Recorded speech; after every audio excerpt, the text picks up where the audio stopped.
Today, we're here to talk about one of the biggest financial decisions someone can ever make, buying a home. Between the two of us, we have helped hundreds of people be able to buy, sell, finance, and invest in real estate. Our goal today is simple, to be able to help you avoid mistakes and show you opportunities that you didn't know even existed.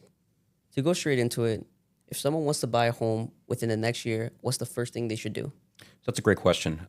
Very important. What's most important is to make sure that your credit is clean. You don't open up any new trade lines. You keep your utilization down so your score stays up.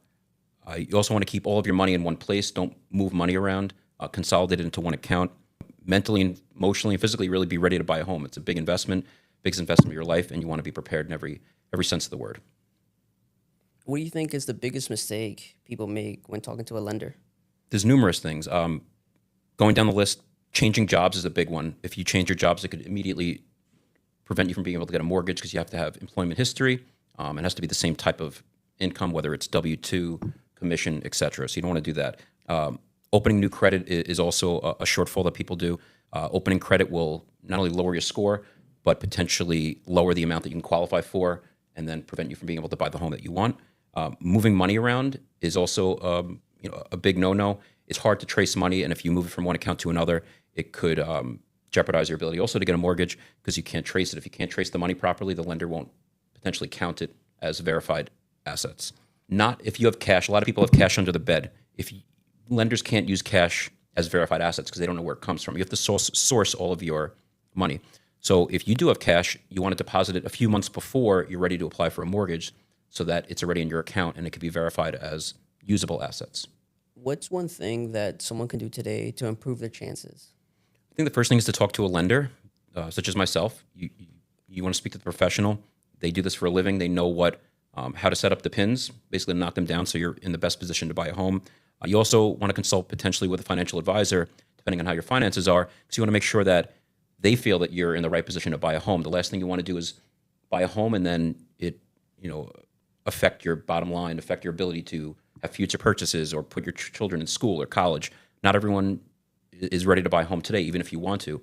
So you want to talk to someone about your finances. You want to talk to a mortgage lender about the actual process, and even potentially a real estate agent, just so that you can kind of test the waters and see what's out there and see if it's actually realistic to buy a home. Prices, especially in our area, be very high, and you may not realize that it may not be the time for you to purchase. And do people really need 20% down? It's a big misconception. Historically, yes, but there's a lot of programs out there now that don't require 20% down. Almost every program doesn't require it. So FHA and VA is 100% financing for veterans. FHA is only 3.5% down, and conventional is typically 5% down, but there's even some programs where you could do 3% down for first-time home buyers. Wow. So it really opened up the floodgates so people with lower down payments can still purchase a home. Why do you think some people still believe that you need 20% down to be able to buy a property? I just think it's an old way of thinking, and they haven't done enough research, and it's just a misnomer. Traditionally, like I said, 20% down was like the gold standard, but these days there's a lot of programs out that require much less. So it's really just a misnomer and just outdated thinking, in so many words. If someone has like limited savings, what do you think they should focus on first? So you want to focus on how much cash you actually need for the home that you want to buy. You want to focus on how much the down payment's going to be, your estimated closing costs, money left over at the end of the road, because you don't want to be house poor. You don't want to spend all of your money in the house because you never know what could happen. A home repair, medical bill. So it's important to allocate all the funds and know where they're going to go and have money left over. You want to have reserves at the end of the day. You also want to look into seller's concessions, which is a way that you can kind of build in the closing costs into the mortgage or have the seller pay for part of your closing costs. That could help reduce the amount that you have to bring to the table. So that's good as well. A lot of people have 401ks. You can draw from them. So look into that as well. Maybe you can draw from your 401k and take a loan on it and then pay it back. So you just want to see where all of your money is and make sure that you're in the right position to do so. So as long as you have the right lender, you have the options to be able to purchase these type of properties. Correct. And I am a broker, so I'm a little biased, but working with a broker, I think has an advantage because I can select over 60 plus different lenders, depending on your criteria. Not every person has the same shoe for the right foot for the right shoe. So by being a broker, I can always go to the lender that has a niche for your particular type of property that you want, your profile, whether you're a first-time investor, experienced. It's good to have different options. I mean, everyone keeps saying that they're waiting for the interest rates to drop. Do you think it's a good strategy to wait? In so many words, no. And the reason being because although interest rates go up and down over time, home values never go down over time. There's a phrase, the housing market is undefeated. Over the past 63 years, it's a weird number, but they use 63 years, the housing market has only gone up over time. Now, I know we've had little dips in the market. We had the 2008, 2012 crash, but guess what? It bounced back and home prices doubled after that. And now they're quite a bit higher than they were back then. So there's another phrase called date the rate, marry the home, where you can always refinance your mortgage. You can always date a new mortgage. But when you find the home of your dreams, you put a ring on it, you marry it, and it builds equity over time. So buy now and refinance later. The longer you take to buy, the more you're going to pay for the home. And then also think about this. When the refinance market happens, when mortgage rates go down, that's going to increase buyer activity. The more buyers in the market, the more competition. The more competition, that's going to drive prices up. So even though you're going to be maybe getting a lower interest rate, you're going to be paying more for the home. And then those bidding wars are going to drive up the prices even more. So it's probably going to end up in a net negative for you. So it's better to buy in a market that's down, where rates are high, hold it for a couple of years, however long it takes, and then you could refinance, but you still have your home. So typically the average appreciation rate in this area, New York at least, is about 4 to 6% per year annual, which is very good. So think about that. If you wait a year or two after you buy, you're gaining 4% on 4%, and then you can refinance. So as long as you could afford the payment, buy now, refinance later. So it's ideally finding the right home and then being able to refinance down the line. Correct. And that, of course, has to do with you making sure your job is stable, your income is stable, your credit stays good. So that's something the borrower, the buyer, is going to have to be responsible for that as well. You could lead the horse to water they have to drink. So you try to educate them, you stay on top of them, you check in with them, make sure that they're getting all their ducks in a row so that they're prepared for the refinance. Got it. I mean, what would you tell a family member that's just waiting on the sidelines? I would tell them that if they have the capacity to buy now, then buy now instead of waiting. Also, the term low interest rate is a relative term. Our parents paid 15+% in the 80s for a mortgage. Now rates are maybe in the 7s and 6s. People still think they're high, but everything is relative, right? So the risk is you risk paying more for your home and losing out on a home of your dreams. Inventory, especially in New York, is not increasing. There's way more buyers than inventory, and that's going to probably stay this way for who knows how long. You can only build so many houses. There's only so much land. You can only build where there's land, and we're just filling it up. There's been a very limited amount of properties out there, so I could definitely hear that and see that often, especially when I'm investing in properties. There's a very limited amount of properties out there for sale. Yeah, and someone in your position, you look at what's available constantly, so you see the market, you see the inventory, and it's limited.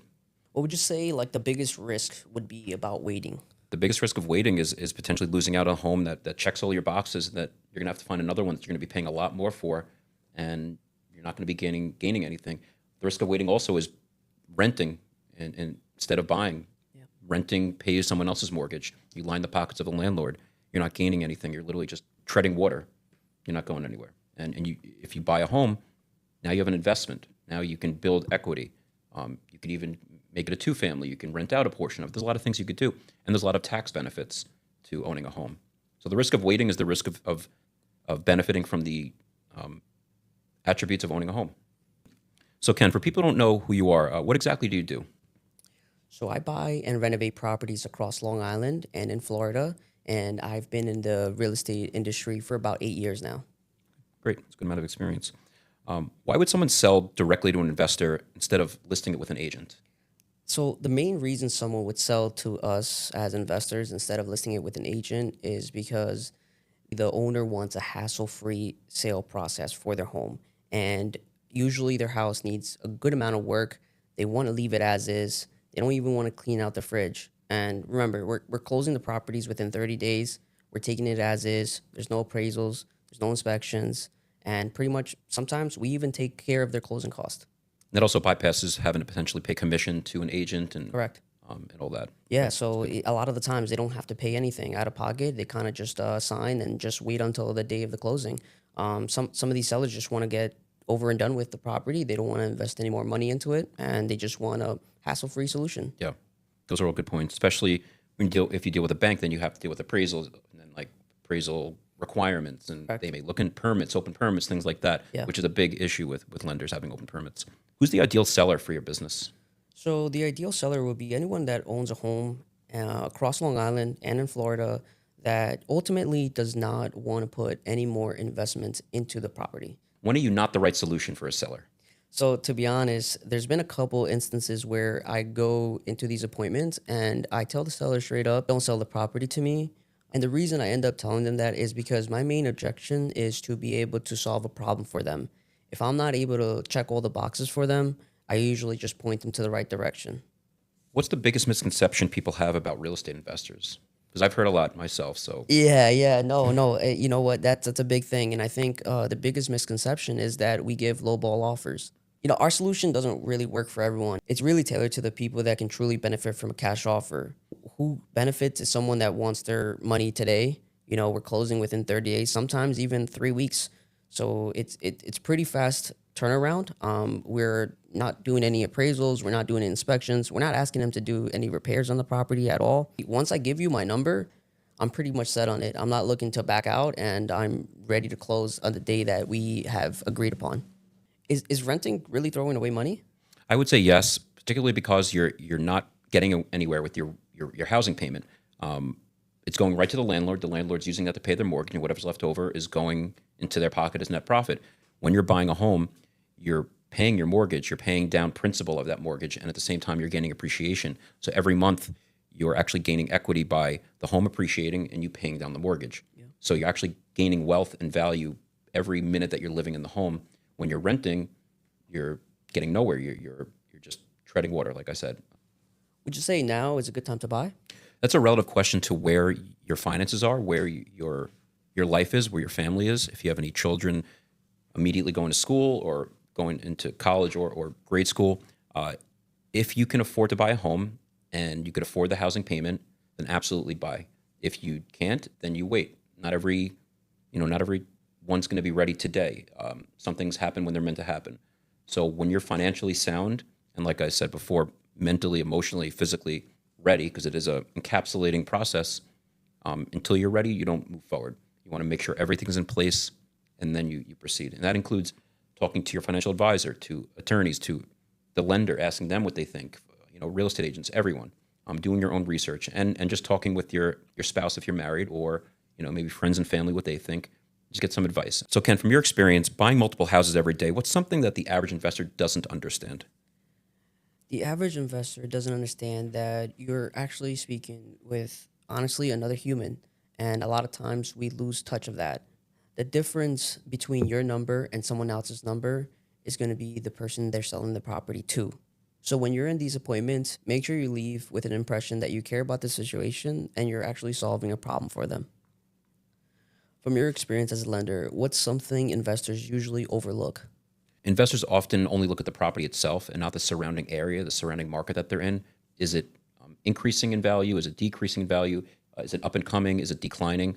These things are going to affect your future investment of the property itself, between how much rent you can get, how much it appreciates. If it's in a great neighborhood, are you going to be able to resell it easily? Resellability is important because it's kind of the name of the game, right? If you're fixing and flipping or purchasing and looking to sell it in the future, you want to look at not just the property itself, but the market surrounding it and the future potential of that market and how it could affect this investment of yours. Because the home is an investment, and you want to make sure you can get a return on it, and it's a sound investment. Yeah. Let's get into some rapid fire questions. Buy now or wait? Buy now if you're prepared. Wait if you're not. The worst thing you could do is buy now and be put in a bad position where you can't afford the home. It's affecting the rest of your life, and it turns into a liability more than an asset. Biggest mortgage myth? That you have to put down 20%, that you need perfect credit. These days, lenders are catering to every type of borrower. Low down payment, low credit, different types of income. There's loans that don't involve any type of verified income. You can have stated income in so many words. There's all different programs for self-employed borrowers. So biggest myth is that you really have to check every box, that you have to have every attribute perfect. What's one financial habit that everyone should have? keep track of your spending. Make sure that you're spending a lot less than you're earning and that you're saving every month. And that if you are looking to buy a home, that you have an account specific for that home and you build into that account so that you're properly prepared to purchase when you're ready. And upkeep it. And upkeep it, of course. Yeah. Exactly. What's one thing that every first-time home buyer should know? That your first home doesn't have to be perfect, that it may not be your dream home, it may not be your forever home, but you have to start somewhere. So as long as the home benefits you and has what you're looking for in a home that suits you, your family, if you have one, it's worth going for. You can always buy another home. And again, you're buying this home, especially if it's your first home, to potentially buy another one. And if you gain appreciation, then you'll be able to earn profit and then use that money that you earn roll it over. to roll it into a new home, a better, nicer home. So the biggest misconception is really that this has to be the perfect home. It doesn't have to be. It's not going to be, especially if you have limited funds. Just find something that you're comfortable with and that you like a lot. You don't have to love it, just like it a lot. So Ken, what's the biggest investing myth of yours? I think the biggest investment myth is needing a lot of money to start investing in real estate. And honestly, you need to find the right property and find the right lender. Those are the only two things that you actually need to be able to buy a property. So what's the biggest investor mistake that you've seen? I think the biggest mistake someone can make is giving up too soon. If you want to quit, make sure you quit on a good day, not on a bad day. Be daunting out there, especially when you start out. So it's great. What's the best deal that you've ever done in your experience? So I recently did a deal in Middle Island where I bought the property for $320,000. I put a good amount of renovations to the property, and I ended up selling it for $570,000. At the end of the exercise, I was able to net around $137,000 for this specific deal. That's a really good profit for a home of that. Yeah, size. and it was within the 5-month period, so I was very excited about it. Me and my wife were very, very happy about that deal. Now, truth be told, not all investments are going to hinder such a high profit, right? 100%. You know, a lot of the times the renovation cost goes over your head. A lot of the times you thought you were going to sell it for a decent price at the end, but you end up getting a little bit less. So you kind of have to account for everything. But this one came out perfect for us. So when you're kind of projecting how much you think you can make off of a home, are you adding like incidental percentage to the cost Like or a something? cushion. Yeah, cushion. Yeah. We're definitely adding a cushion, usually like $10,000-$20,000 of a cushion to make sure that if anything pops up, we're able to take care of it and still be able to come out ahead. Because you don't know once you start digging into the home what could happen, right? You start knocking down walls and then you see wood rot or, you know. Once you start knows? opening up those walls, everything kind of goes to light. You know, you start seeing what actually ended up happening with the home, the neglect that it ended up going through. A lot of the times you end up finding out everything about the house as soon as you open up those walls. So I guess a home inspection is very important then in that case. But even a home inspection may not show everything, right? Because they're not ripping through walls. And They can't, be taking care, opening up walls at least, especially during an inspection. So it's only visual. Yeah. So a lot of the times these things get missed, even just on a regular market. These inspectors will go in and take a look at the properties, and they may miss the things that actually matter. The electricity, the plumbing. These things are just hidden, behind the walls, and you're not able to really see what's going on. Of course. And I guess also you could say you don't know who your neighbors are also, and that could that could, I mean, although you're selling the house, but it could make your life hell sometimes. So one thing we do for sure every time we do buy a house is we actually just go talk to the neighbors, and we get to know a little bit about them, and if they're open to talk to us, we get to know they get to know a little bit about us, and it usually helps out a lot. A lot of these homes are community based. These people, they live there for years, and you really don't want to be bothering them, especially when you're doing renovations throughout the day. Yeah. So what's one lesson that every investor should know? No one's going to care more about the home than you do. So make sure you're showing up for the inspections, appraisals, and even during the renovation process. And I guess that means that you have to be close to the home. So if you have homes in multiple states, different areas, you're going to have to travel, and that's going to add complexity to your day and your business in general. Complexity and cost, right? So I'm traveling back and forth between Florida to be able to show up to these things, because a lot of the times, if I don't show up, things don't get done the right way. Yeah. So where can people reach you? So I'm on all social media handles. On Facebook, I'm under Michael A. Perlman, Perlman. On Instagram, it's michael.perlman.mortgage. My phone number is 516-351-3381. And my email is mperlman@gosfc.com. And how about yourself? Where can we reach you? Well, I'm in all social media as well, and I go by Ken Ruano, Ruano. So we want to thank you guys for tuning in.